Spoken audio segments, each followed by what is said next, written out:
perut kita udah lapar, tapi mata sering berbuka, Pak. Dari pagi udah berbuka kadang mata. Nah, itu tuh yang melemahkan. Sementara mata ini yang menghiasi jiwa.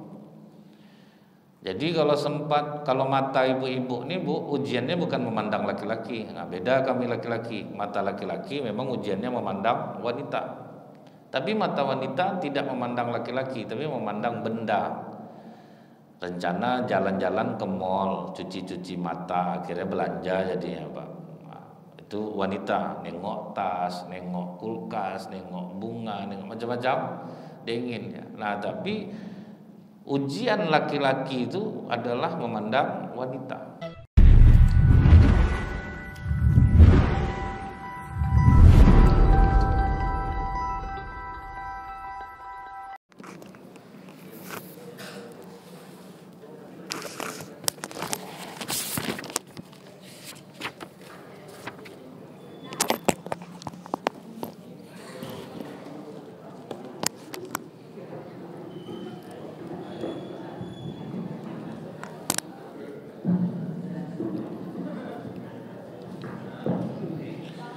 A'udzubillahiminasyaitonirrajim. Bismillahirrahmanirrahim. Assalamualaikum warahmatullahi wabarakatuh.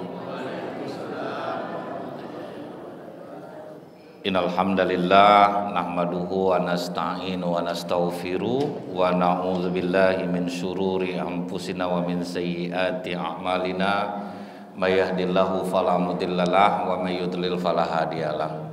Asyhadu an la ilaha illallah wahdahu la syarikalah wa asyhadu anna Muhammadan abduhu wa rasuluh. Allahumma shalli wa sallim wa barik ala hadzal nabiyil karim wa ala alihi washabbihi ajmain. Bapak Ketua Masjid beserta pengurus yang saya hormati, alim ulama, tokoh masyarakat, cerdik pandai, Bapak Ibu, orang-orang tua yang saya muliakan, hadirin hadirat yang semoga kita semua senantiasa dirahmati oleh Allah. Bersyukur kita kepada Allah dengan mengucapkan alhamdulillahirabbil alamin. Tadi diawali dengan hujan sebelum subuh, tapi Bapak Ibu tetap hadir di masjid ini.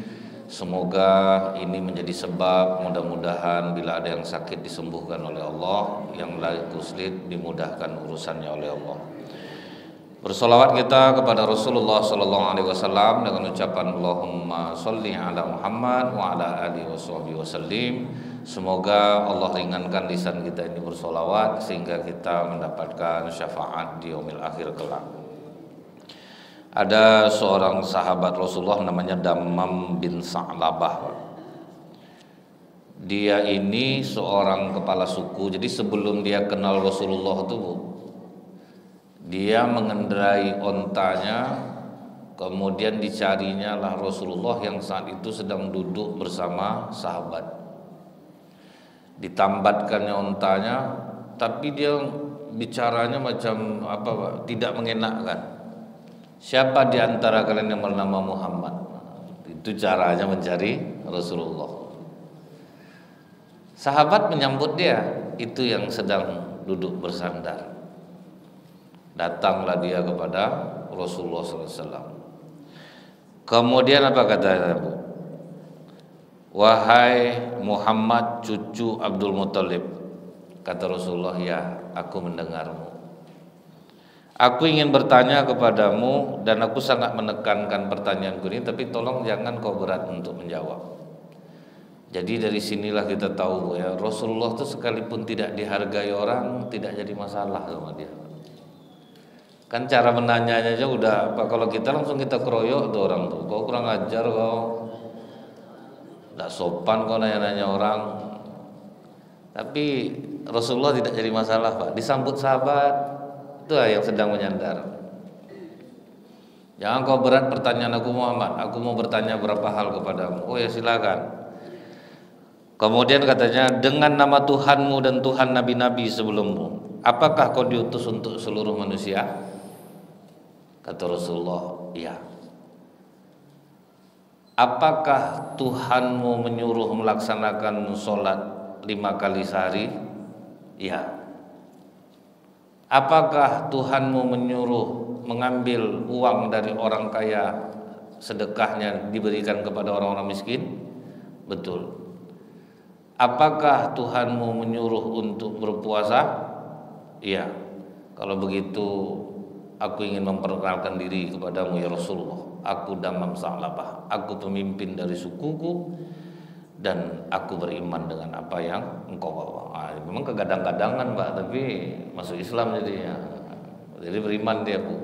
Jadi cara orang masuk Islam ini beda-beda. Dan dari sinilah kita tahu Pak, memang kalau kita agak dihormati orang tuh, orang rendah kadang kita buat. Nah karena Damam ini dia kepala suku, jadi dia nganggap orang itu rendah ketika dia bertanya. Jadi inilah yang sebagai pelajaran juga bagi kita, bahwa kalau orang agak lain cara bertanyanya sama kita Pak, oh ini berarti orang yang dihormati. Nah, jadi harus maklum kita. Macam misalnya kami ini diundang Bu, yang ngundang ini pejabat, itu cara ngomongnya kadang pun memang seperti itu Pak. Mana Ustaz tinggal? Wah, nak jauh ya. Sehat ya? Sehat Pak. Nanti ceramah lah. Karena dia apa? Dia orang besar Pak. Jadi janganlah Ustaz kecil-kecil hati pula Pak kan. Nah, ini nanti gampang masuk perasaan, tidak dihargainya. Siapa betul kita harus dihargai. Ada dulu Bu ya, Ustaz diundang di rumah orang kaya. Datanglah dia sama murid-muridnya Pak. Disuruh duduk dekat parkir sendal Pak. Sini duduk tak, dalam udah penuh. Duduk di situ Bu.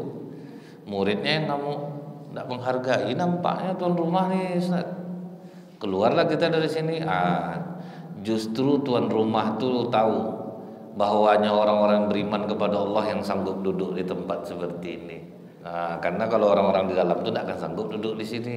Kita orang tahu agama, makanya beliau tuh tahu. Itu yang bagus tuh. Kalau saya pulang saya itu. Jadi memang hati orang itu memang beda-beda ya Pak.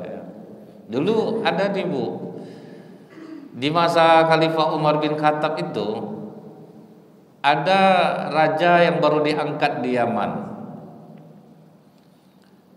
Kemudian terdengar kabar oleh Umar dia udah hidup enak di Yaman. Setelah itu disurati oleh Umar dia Pak, hebat kau sekarang ya, semenjak makan enak nih. Aku perintahkan kau untuk datang kepadaku. Jadi walaupun dia raja di Yaman Pak, begitu Umar memerintahkan, khalifah, pemimpin tertinggi umat Islam, ditinggalkannya kerajaannya. Pergilah dia menemui Umar bin Khattab. Nah, nunggu dia di luar. Pas giliran dia dipanggil, datang orang motong Pak. Datang orang motong, bangkit ego rajanya Pak. Orang ini kan tidak tahu bahwa dia raja. Ditinjunya muka orang tuh Pak. Pas kepala orang itu nongol ke tempat kantor Umar bin Khattab, ruangan Umar, muka berdarah. Terkejut Umar, ngapa kau? Aku dipukuli dia. Datang raja ini mengatakan, aku jauh-jauh datang dari Yaman kemari Khalifah karena engkau memerintahkan aku. Udah duduk aku nunggu tadi, dipotongnya aku. Tuh aku tinju kepalanya lagi. Apa kata Khalifah Umar? Kisos. Terkejut raja ini Pak. Jadi aku akan dikisos. Ya, kau mukul orang, kau dikisos. Kemudian duduklah dia Pak, bersiap dia untuk dikisos. Bisa dihilangkannya ego dia sebagai raja karena dia di hadapan khalifah. Kata Umar kepada pemuda ini, sebelum kau memukul mukanya, ingin aku kasih tahu sama kau, Rasulullah pernah mengatakan bahwa hari ini nabi palsu telah dibunuh oleh seorang soleh dan dia adalah orang yang akan kau pukul ini. Mendengar itu Pak, kalau begitu aku tidak akan memukul orang yang dipuji oleh Rasulullah. Langsung raja ini Pak dikasihani pedang aku, ini uang, terima kasih kau telah membebaskan aku dari hukuman ini. Jadi sadar dia jadinya Pak. Makanya memukul orang lumayan juga ganti ruginya jadinya Pak kan. Banyak gak sih duit Pak? Untuk supaya orang itu memerdekakan dirinya. Jadi hati-hati nampar orang. Dulu pernah orang nampar orang warung Pak 500.000 Pak. Mahal kan tampar ini Pak. Kalau dituntut rupanya 500 Pak sekali tampar. Jadi kadang kita itu dihargai di tempat lain, di tempat orang yang tidak kenal kita tidak akan dihargai oleh orang. Nah, jadi jangan kita sampai terasa terkecil hati. Bisa jadi orang yang bertanya sama kita itu bukan orang sembarangan juga Pak. Mungkin dia orang yang dihormati juga. Makanya saya kalau ceramah di penjara, di lembaga pemasyarakatan tuh, saya sangat menghormati mereka karena di antara mereka tuh kan ada orang-orang besar dulu Pak, yang dibukakan pintunya. Makanya Bu, kalau mengutus orang untuk ceramah di sana, saya kasih tahu jangan singgung-singgung masalah tobat, dosa apa, karena ini itu bukan orang sembarangan di depan. Kenapa tidak jangan disuruh nyinggung masalah tobat dosa? Karena tidak semua orang yang masuk ke dalam penjara itu dia yang bersalah. Itu yang harus ingat tuh Pak. Kadang dia jadi korban. Datanglah ustadz nih kadang-kadang, inilah kesempatan yang baik untuk bapak-bapak bertobat dari kesalahan. Atau singgung orang nanti Pak. Karena kalau itu disinggung, dia banyak yang dia kena karena orang, karena tidak melihat, karena tidak membaca, ditanda tangannya. Jadi dikaji situ bagaimana menenangkan jiwa, ingat ibadah, memperbanyak ibadah. Itu yang perlu ditekankan di sana itu. Jadi karena kita harus tahu Pak, mereka itu ada mantan bupati, mantan kepala ini. Jadi kita harus bisa pula kita menghargai. Maka dalam Islam ini Bu, Rasulullah menghukum orang kalau dia orang yang sangat dihormati Pak, memang dibedakan oleh Rasulullah SAW. Karena dia dihormati di sukunya, disuruh Rasulullah juga para sahabat kalian hargai dia, karena dia orang yang sangat dihormati. Jadi jangan pula kita mentang-mentang orang bersalah kemudian kita tidak menghargai lagi jasa-jasa dia. Ingat saya dulu ada oknum angkatan laut yang membunuh pengusaha karena dibayar orang. Dia tuh memang ahli Bu, 2 kali ditangkap bisa lolos dari penjara Pak. Jadi dia ditangkap yang ketiga itu pakai kain sarung, diikat, diarak, buka baju. Ngamuk marinir waktu itu Pak. Walaupun dia bersalah tapi tolong jangan dipertontonkan dia seperti itu. Walau bagaimanapun dia punya jasa terhadap negara. Itu sempat marah waktu itu marinir karena dia orang yang pernah berjasa juga, jangan diperlakukan seperti itu. Jadi inilah yang diajarkan Rasulullah Bu, jangan terkecil hati ketika orang kasar ngomong sama kita, bisa jadi latar belakangnya dia memang orang yang dihormati. Kemudian yang kedua, kalau misalnya kita dihormati di satu tempat, belum tentu di tempat orang yang tidak kenal kita akan dihargai oleh orang. Inilah yang dialami oleh Imam Ahmad bin Hanbal ketika tidur di masjid. Imam Ahmad bin Hanbal pernah tidur di masjid, diusir orang tidak kenal sama dia. Dia tinggal di Irak, dia pergi ke Syam, sholat dia sampai waktu Isya. Habis waktu Isya dibentangnya tikar di masjid. Datang gua di masjid kan tidak kenal Pak boleh tidur sini Pak, keluar Pak. Kata Imam Ahmad bin Hanbal, aku musafir. Tidak ada musafir Pak, pokoknya di masjid tidak boleh tidur. Digulungnya tikar ya Pak. Ayalah. Pindah dia ke teras. Datang lagi boring. Bapak bisa dibilang enggak Pak? Enggak boleh tidur di pokok lingkup masjid, enggak boleh tidur. Pergi dia Bu. Sempat kita belum tahu kau sama aku lagi ya. Tahu ketua dia berhenti kau nih, percayalah kau sama aku. Menggigil lah kawan itu dibuatnya Pak ya. Jadi ini yang harus kita pahami. Ingat kejadian di bandara beberapa bulan yang lalu Bu. Gus Idam itu kan sangat dihormati orang di Jawa Pak. Cuman dia muda, ganteng, rambut agak panjang. Pas dia mau ceramah di Hong Kong kalau tidak salah saya itu ditahan oleh pihak imigrasi. Tidak dimasalahkan ya Pak, dipersulit dia, diikutnya. Sampai payah dia mau berangkat tuh, Bu.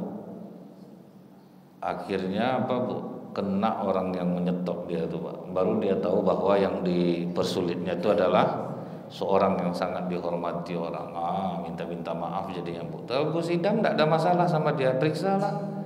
Dia oper-oper, dia oper-oper. Nah, jadi itulah ujian kadang supaya ego kita ini bisa merendah. Nah, dari pertanyaan Damam bin Sa'labah ini kita tahu bahwa ternyata memang Rasulullah ini diutus untuk semua manusia. Memang kita itu diwajibkan untuk sholat. Kalau sudah diwajibkan sholat, kita zakat. Kemudian kita juga berpuasa. Dan kita juga melakukan ibadah haji. Maka kata Rasulullah, apabila dia melakukan itu, maka dia akan menang. Karena Damam Sa'labah ini sempat mengatakan, kalau ada enggak kewajiban sholat selain itu? Ada, sholat sunnah. Kalau kau melakukannya silahkan, kalau tidak pun silahkan. Jadi Damam ini mengatakan, aku tidak akan pernah menambahkan apa yang disampaikan oleh Rasulullah. Sedangkan yang wajib-wajib itu aja dilakukannya kata Rasulullah, dia akan menemui kemenangan. Walaupun dia tidak mengatakan aku tidak akan melaksanakan tambahan yang lain. Puasa aku hanya puasa Ramadan, sholat aku hanya sholat, zakat aku hanya berzakat. Tapi tetap kata Rasulullah, dia akan menemui kemenangan. Jadi guna sholat fardu untuk dapat petunjuk, guna sholat sunat untuk dapat pertolongan. Jadi kalau kita ingin mendapat petunjuk, jaga sholat fardu. Kalau ingin banyak dapat pertolongan, banyak sholat sunat. Cuman sekarang ini udah alhamdulillah nih Bu, masjid-masjid ada waktu untuk sholat sunat. Kadang ada juga jamaah nih Pak yang keras hati, udah tinggal beberapa detik lagi Pak, takbiratul ihram dia Pak, menunggu dia orangnya dia. Ini juga jadi salah. Jangan gara-gara kita melakukan ibadah menimbulkan fitnah di hati orang lain. Itulah guna waktu nih dibuat. Alhamdulillah kalau masjid kita ini sudah paham itu Pak. Kadang ada orang Bu yang memikirkan kesolehan dia sendiri, akhirnya orang mau iqomah tidak jadi dibuatnya Pak. Nunggu dia lah dulu. Tahu dia ditunggu, dia kalau misalnya dijauh lah sholatnya tidak apalah Pak. Ini tidak di sini lah. Ini contoh, ini tidak ada di sini kejadiannya. Kadang itulah Pak. Misalnya Bu ya, di masjid-masjid yang wirid zuhur itu kadang bimbang kita dibuatnya. Dia udah tahu Bu, itu tempat meja ceramah. Sholat sunat dia di sini Pak. Tentu nunggu dia dulu selesai Pak. Pengurus sudah dia ini udah jelas, tahu dia ceramah, dia zuhur sini sholat, dari situ tuh saya disuruh ceramah, tidak mau lah saya orang sholat depan saya Pak, nggak mungkin lah. Saya tunggu dia dulu. Jadi akhirnya menunggu orangnya dia. Jadi setelah itu Bu, kata Ibnu Abdil Bar, ulama sepakat bahwa banyak hikmah agung dan manfaat luhur dari kita melakukan puasa ini. Yang pertama, secara otomatis meningkat takwa, sebagaimana kata Allah la'allakum tattaqun, agar menjadi hamba Allah yang bertakwa. Karena puasa itu Pak, memang tempat yang paling tepat untuk bisa menahan perut saja, bukan perut saja, tapi juga pandangan mata. Nah ini yang sering saya sampaikan Pak. Perut kita udah lapar, tapi mata sering berbuka Pak. Dari pagi udah berbuka kadang mata. Itu tuh yang melemahkan. Sementara mata ini yang menghiasi jiwa. Jadi kalau mata ibu-ibu ini Bu, ujiannya bukan memandang laki-laki. Beda kami laki-laki. Mata laki-laki memang ujiannya memandang wanita. Tapi mata wanita tidak memandang laki-laki, tapi memandang benda. Rencana jalan-jalan ke mall, cuci-cuci mata, akhirnya belanja jadinya Pak. Itu wanita, nengok tas, nengok kulkas, nengok bunga, nengok macam-macam, dia ingin ya. Nah tapi ujian laki-laki itu adalah memandang wanita. Nah sementara kita udah lapar perut nih Pak, cuma nanti nengok juga HP, tetengok juga wanita tuh Pak. Memang istighfar jalan juga nih, tapi mata ke situ juga Pak. Nah itu yang membuat susah kita jadi orang bertakwa Bu. Jadi kalau kita udah menahan lapar di perut, kemudian tahan juga mata. Jangankan kita lagi Pak, Bapak pernah dengar asbabun nuzul turunnya surat Shad 21 itu Pak. Allah menegur Nabi Daud. Nabi Daud itu istrinya dalam riwayat jumlahnya 99 orang. Dan itu hal yang biasa Bu. Jangankan Nabi Daud, lagi raja-raja aja selirnya bisa sampai ratusan. Udah 99 istri Nabi Daud. Akhirnya dia pernah kaget, terpandang dia seorang perempuan namanya Uriah. Rupanya Uriah ini calon istri prajuritnya Pak. Apa cara Nabi Daud? Itu Bu, ini Nabi nih Pak, terpandang dia perempuan Uriah ini. Ditugaskannya prajuritnya jauh-jauh Pak, supaya tidak jadi menikah. Kemudian bagaimana cara Allah menegur Nabi Daud? Jadi jangan dikira Bu ya, Allah itu di Quran ini diceritakan semua ya Pak. Kisah masa lalu, masa sekarang, masa akan datang. Siapa kita dibanding Nabi Daud? Sekuat apa kita menahan iman kita dari memandang ini? Datanglah dua orang bertengkar di depan Nabi Daud. Jadi Nabi Daud itu Bu, ibadah Nabi Daud itu dikhususkannya 4 hari dalam 1 minggu. Itu khusus untuk Allah Pak. Tidak ada yang boleh masuk. Tiba-tiba jebol orang masuk 2 orang, padahal ini malaikat. Seolah-olah macam orang bertengkar di depan Nabi Daud. Aku sedang beribadah, kenapa tidak ada yang menjaga pintu? Tolong betul lah kami Nabi, kami ada masalah berdua nih. Apa masalah kalian? Dia nih udah punya kambing 99 ekor. Kambing aku 1 ekor. Tapi dia nih punya kuasa. Dia hebat ngomong, kalah aku dalam perdebatan. Mau diambilnya kambing aku yang 1 tuh. Datang, kurang ajar kau. Udah 99 kambing kau, masih 1 kambing ini juga kau. Keluar kalian. Orang tuh keluar temenung Nabi Daud, sama macam aku nih. Ini yang dikatakan Allah. Wahal ataka nabaul khosmi iz tasawwarul mihrab. Dan apakah telah sampai kepadamu berita orang yang berselisih ketika mereka memanjat dinding mihrab? Jadi tembus tempat ibadah Nabi Daud itu.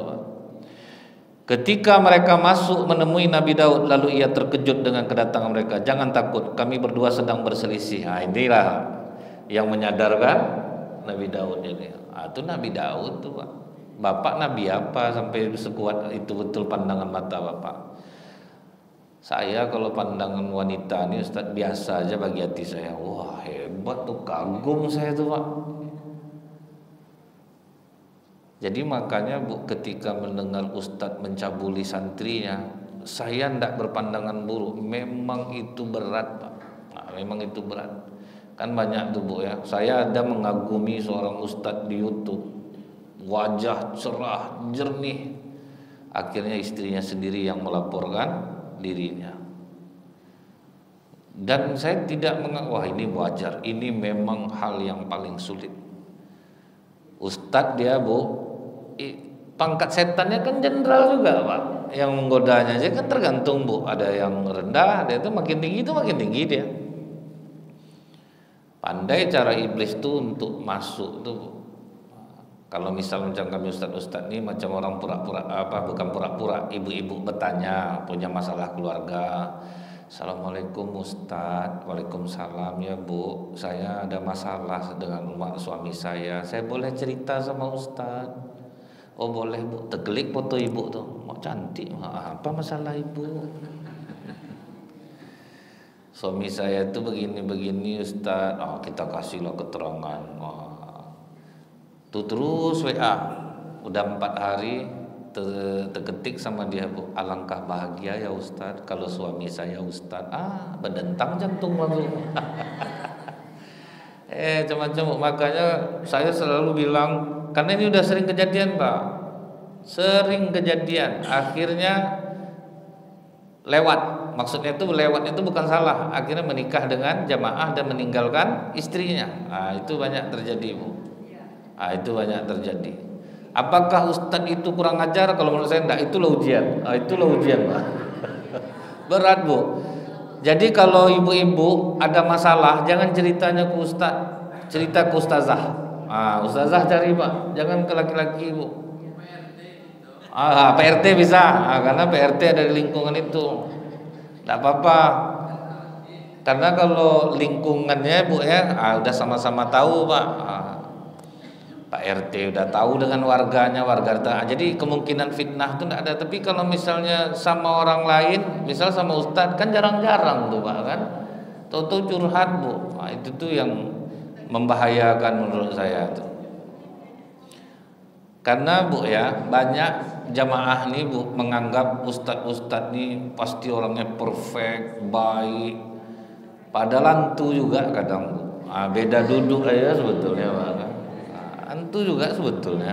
Apalah bedanya Kak? Bedanya kan kami menyampaikan kajian Pak. Kalau soal iman Bu, mungkin lebih kuat iman Bapak Ibu yang duduk mendengar daripada kami yang bicara. Jamaah ini begitu dikasih amalan Pak, mereka amalkan. Kami sibuk ceramah. Kadang sholat sunat dah kurang, baca Quran dah kurang, zikir dah kurang. Oke lah ceramah tuh dapat pahala pula. Ini udah digantilah sama jamaah pakai amplop Pak. Mana ada dapat lagi? Kecuali Bu ya, misal ustaz ini ceramah dia tuh tidak dikasih amplop. Enggak, saya memang tidak nerima. Itu mungkin dapat dia pahala dari ceramah. Cuman dia kena omel sama istrinya sampai di rumah. Keluar sering minta bawa. Jadi di mana kami ini bisa dapatnya Bu? Dari apa yang kami sampaikan, Bapak Ibu amalkan, disitulah kami dapat. Tapi kalau dinilai dari ceramah, karena sudah diganti dengan amplop Pak. Jadi itu dari situ tidak mungkin dapat. Jadi makanya kalau curhat, usahakanlah kalau perempuan kepada ustazah, kalau laki-laki kepada ustaz. Kalau laki-laki pastilah Bu, karena ustazah tidak mungkin pula melayani laki-laki Pak kan. Kalau perempuan iyalah. Nah itu Nabi Daud. Dan kita tahu bahaya mata kita nih memandang Pak. Nabi Adam alaihissalam ketika diciptakan oleh Allah, dimasukkan ruhnya dari kepala. Begitu dimasukkan ke kepala, kemudian sampai ke mata, terbelalaklah mata Nabi Adam melihat keindahan surga. Makanan-makanan nampak semua Bu. Begitu sampai ke hidung, bersin Nabi Adam. Kata Allah, ucapkanlah alhamdulillahirabbil alamin. Ini zikir paling tua nomor 2 langit dan bumi, yaitu kalimat alhamdulillahirabbil alamin. Karena terbukti dalam ilmu kedokteran, orang bersin tubuhnya mati beberapa saat untuk mengeluarkan penyakit. Jadi makanya kita ketika bersin mengucapkan alhamdulillahirabbil alamin. Tapi Rasulullah ngasih batasan Bu. Bersin yang dari Allah itu cuma 3 kali Pak. Itu yang kita berdoa alhamdulillahirabbil alamin. Dijawab yarhamukallah, yahdikumullah. 3 kali cuma. Kalau lebih dari 3, kalian sakit kata Rasulullah. Berarti kalian harus berobat. Jangan alhamdulillah kepanjangnya Pak. Alhamdulillah. Sampai risau orang sholat di samping dia Pak kan. Jadi kalau lebih dari 3 berarti sakit. Kalau 3 itu dari Allah. Itu yang mengeluarkan penyakit. Makanya kalau kita tidak jadi bersin itu agak sakit hati sih. Orang mau bersin kok ajak ngomong kan harus dari betul tubuh ya. Itu karena itu nikmat ketika kita bersin itu dari Allah. Nah kemudian Bapak Ibu, begitu sampai di perut, tadi mata sudah menengok keindahan makanan-makanan surga, Nabi Adam langsung melompat. Sementara ruh belum sampai di kaki. Itulah yang dikatakan Allah, laqad insanal min ajal. Laqad khalaqnal insana min ajal. Manusia itu diciptakan Allah bersifat tergesa-gesa. Makanya Bu, kalau sore kita jalan, aturan tidak belanja makanan, kita akhirnya membeli makanan. Enak aja Bu, menarik aja. Itu dalam bayangan kita Pak, seperti slow motion orang tuh menuang air kesturi macam digini-ginikannya air tuh. Padahal enggak, halu kita nengoknya Pak. Dia enak betul kesturi ini, rasa minum lah. Beli ini beli itu, tiap hari berlebih-lebih makanan Bu dibuatnya. Itulah gara-gara mata nih Bu. Dia memandang apa yang dia ditakdirkan untuk suka. Kalau pandangan mata laki-laki ini memang dia suka memandang wanita. Kadang Bu, bapak yang soleh-soleh itu memang dia seolah-olah dia baik Pak, ngomong astagfirullah, tengoklah pakaian anak-anak sekarang nih ya Pak Haji ya. Padahal dia mau nengok sebetulnya. Yang mana Pak? Itu ya Allah, la haula wala. Tapi nengok. Pengarang kitab tafsir Finzilil Quran, dia aja mengakui Pak, makanya dia tuh kuat ingatannya Bu ya. Bisa berapa jilid tuh Pak Finzilil Quran itu. Dia waktu belajar ke Amerika itu di kapal katanya godaan tuh besar Pak soal wanita. Sampai dia bergaul di Amerika, heran dia nengok situ. Banyak orang-orang soleh akhirnya pergi ke Amerika waktu itu yang rusak semua imannya. Karena apa Bu? Di sana itu dianggap biasa maksiat itu Pak. Jadi akhirnya orang-orang beriman itu pun menganggap biasa. Dan itu yang dipertahankan ya Bu. Nah itulah balasan Allah kepada ulama ini, dia diberikan kecerdasan sehingga dia bisa membuat kitab itu yang sangat terkenal sampai hari ini. Karena ujiannya adalah wanita. Tapi kalau orang yang kuat Bu, di Mesir itu ada kuburan namanya Al-Mis, sampai hari ini mengeluarkan bau yang sangat harum. Dia itu pedagang baju tuh Pak. Jadi kalau cerita masyarakat, dia itu pedagang baju tapi ganteng Pak. Jadi tiap hari lewat Rokna, dia jualan-jualan masuk-masuk gang, ganteng Bu. Dalam cerita masyarakat di sana. Terus ada perempuan yang jatuh cinta betul sama dia. Ngomonglah dia sama nenek Bu, gimana cara nenek ya? Aku mau jebak laki-laki ini supaya dia jadi milik aku. Dipanggil nenek tuh, nak sini Nana, bisa bacakan surat enggak? Nenek ada dapat surat dari anak nenek. Masuklah ke dalam. Begitu masuk ke dalam, perempuan ini langsung dikuncinya pintu. Aku suka sama kau, kau harus mau sama aku. Kalau kau nak mau, aku teriak sama orang kau mengganggu aku di rumah ini, kena peroyok kau sampai mati. Hilang akalnya Bu. Dia tidak pernah jahat sama perempuan. Akhirnya timbul ide dia Pak, oke aku mau, tapi izinkan aku mandi. WC orang kan tidak sama macam sekarang nih Bu, tertumpuk kotoran tuh. Ampuni aku ya Allah, harus melumurkan najis ini ke tubuhku. Diambilnya kotoran di rumah tuh Pak, dilapnya ke badannya. Keluar dia, aku sudah siap mandi. Gila kau rupanya, kata perempuan tuh. Langsung dibuka perempuan tuh, keluar deh, selamatlah dia Bu, bau tai badannya. Setelah dia mencuci tubuhnya, sejak itulah tubuhnya mengeluarkan aroma wangi. Itu. Karena dia menahan dirinya. Sempat bapak tuh Pak, ngapalah dikunci pintu tuh, mau akunya, ngapa pula. Payah tuh, ujian tuh berat tuh. Nah, mudah-mudahan janganlah kita sampai diuji yang seperti itu Pak. Itu memang sangat berat tuh. Nah itu dikasih Allah kemuliaan untuknya, mengeluarkan aroma wangi disebabkan dia bisa menahan dirinya. Karena dari zaman dulu sampai sekarang tuh Pak, masalah tuh sama semuanya, pasti masalah mata. Orang ibaratnya ada diceritakan Rasulullah, orang yang mendapatkan naungan nanti di hari kiamat. Sepupuku datang kepadaku, aku sudah lama suka dengan dia. Dia membutuhkan makanan, aku katakan aku mau memberikanmu makanan asalkan kau mau tidur sama aku. Itu kan rayuan dari dulu sampai sekarang tuh sama Pak. Aku kasih kau duit, tapi kau harus mau seperti ini. Kan dari dulu tuh sama. Jadi laki-laki zaman dulu semuanya itu sama ujiannya, yaitu mata memandang wanita. Tidak ada tuanya Bu. Jadi ada orang tua-tua Pak yang terfitnah setelah masa pikunnya, jadi mental dia suka, dia cocok anak gadis itu dari masa sahabat loh Bu, yang seperti itu. Itu biasanya gara-gara memfitnah orang, akhirnya masa tuanya dipermalukan oleh Allah, suka ganggu-ganggu perempuan. Sahabat Rasulullah tuh Bu, ada yang doanya sangat makbul. Hitungannya tuh Pak, per sekian detik kalau dia berdoa itu cepat dikabulkan oleh, namanya Sa'ad bin Abi Waqqas. radhiyallahu anhu. Dia waktu jadi gubernur Syam, jadi gubernur langsung jadi imam. Padahal dia bagus jadi imam, Bu. Adalah laki-laki memfitnah dia, mengatakan orang tak suka sama dia jadi imam, orang tak suka sama dia jadi imam, sampai laporan itu kepada Umar bin Khattab.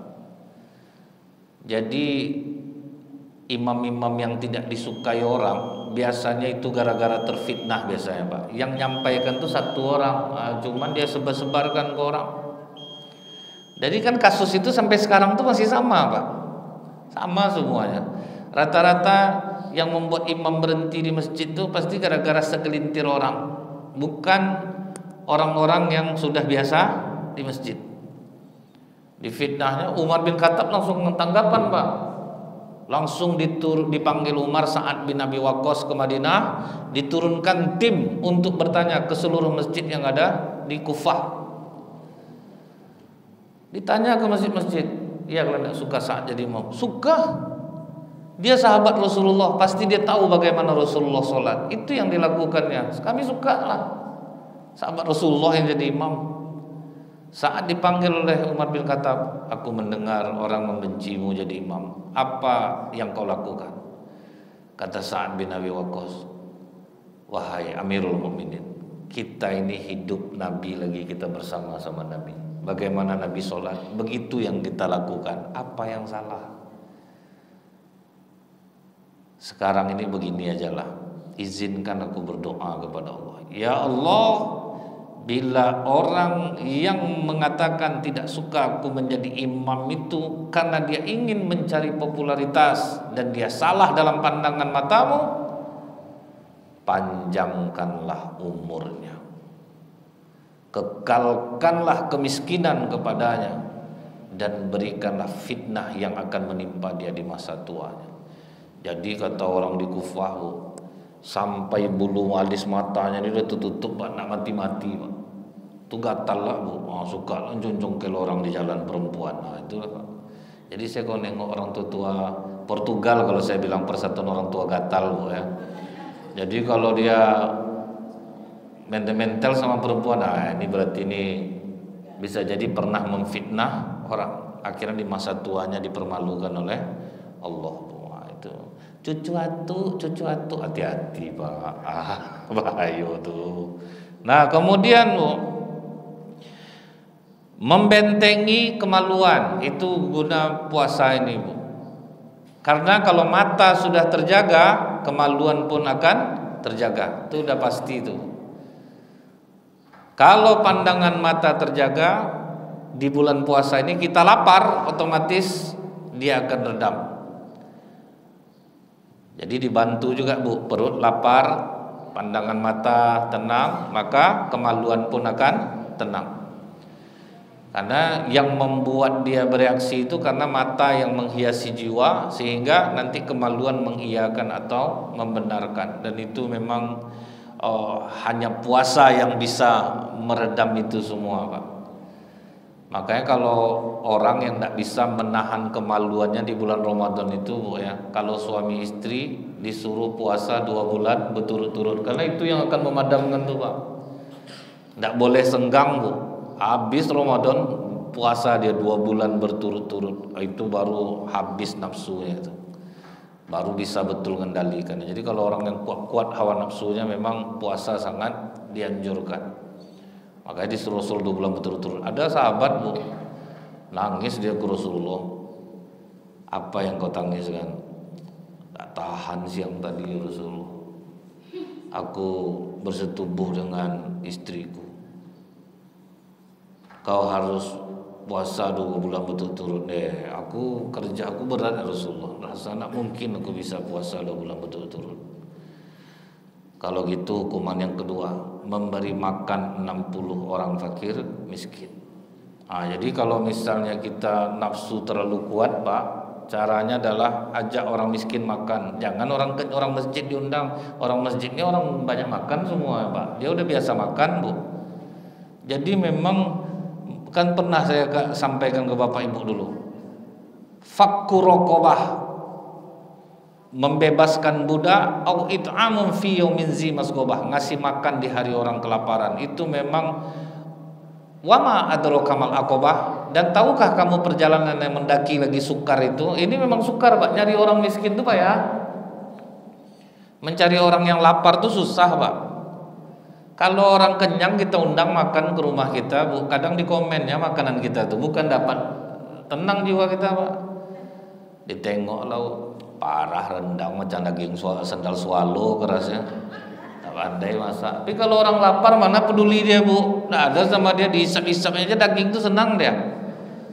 Tapi kalau orang kenyang diajak Pak, doa nak tanggung panjang ya untuk almarhumah. Lauk telur rebus dibelah dua kasih kuah kacang, awak panjang berdoa, mana bisa. Tapi kalau orang lapar nggak peduli dia Bu, makanya mencarinya Pak ya. Jadi kalau untuk meredam jiwa nih Pak, cari orang fakir miskin, manfaatkan RT RW karena dia yang tahu warganya yang fakir miskin. Macam di masjid nih Bu, sudah terdata semuanya fakir miskin. Itu niatkanlah untuk melunakkan jiwa, meredam hawa nafsu. Kan kadang kita tidak berniat itu Pak, cuman itu secara otomatis. Asal bisa kita mengasih makan 60 orang fakir miskin, redam nafsu kita Pak, aman dia jadinya. Itu yang membuat kita bisa menjadi orang baik. Nah kemudian kata sahabat nih, tidak sanggup juga aku ya Rasulullah, aku tidak ada duit ngajak orang makan 60 orang. Kalau begitu sekantong kurma aja dah kau tidak bagikan kepada orang. Cari orang miskin gak sih?